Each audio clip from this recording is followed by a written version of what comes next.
Акра! У!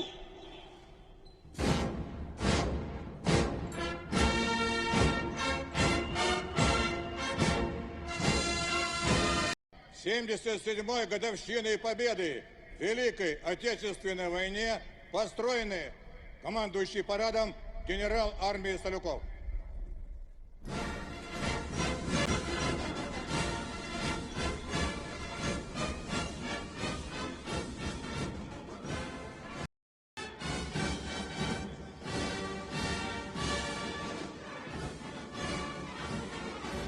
Поздравляю вас с 77-й годовщиной победы в Великой Отечественной войне!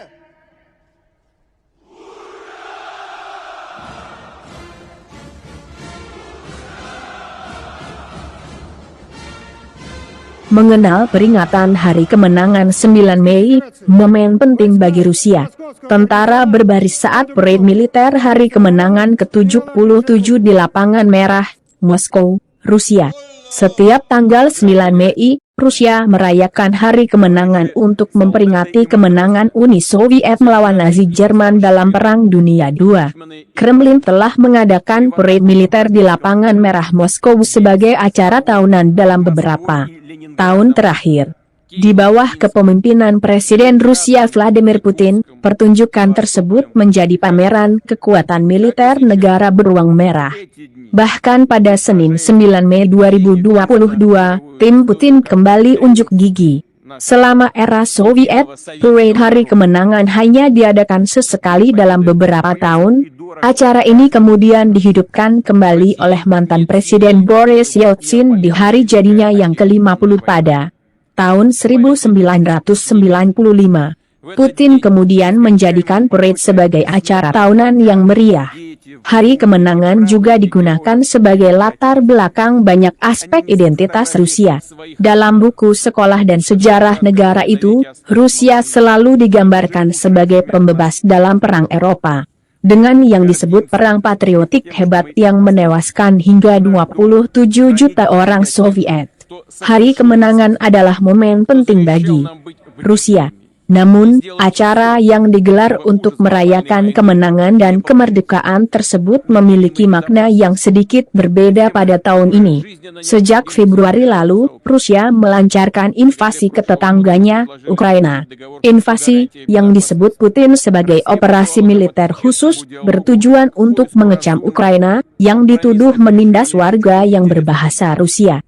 Di kota-kota Rusia dan ibu kota daerah, kita bisa melihat tanda-tanda dengan simbol Hari Kemenangan.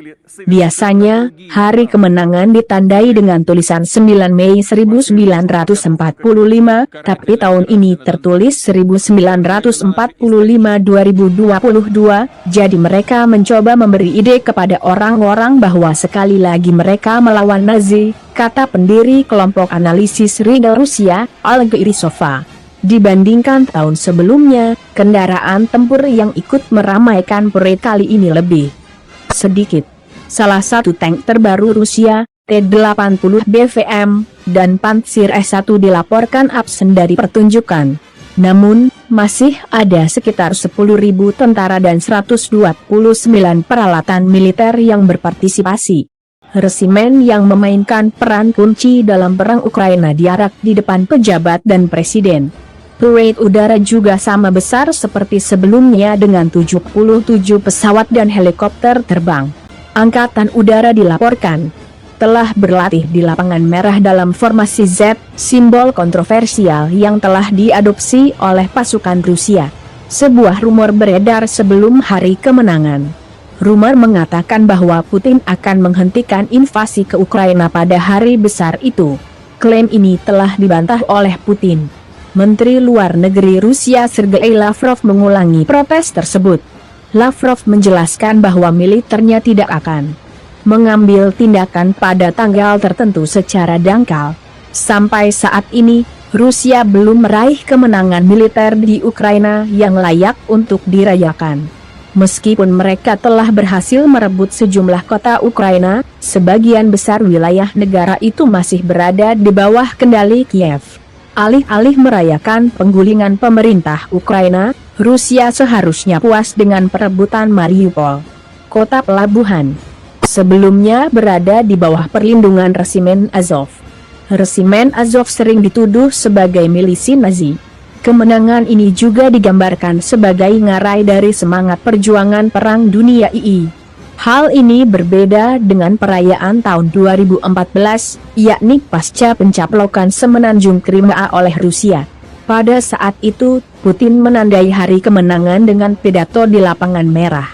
Putin berteriak tentang perjuangan untuk mengalahkan fasisme sebelum terbang ke Sevastopol untuk merayakan kemenangan barunya di depan ribuan penonton.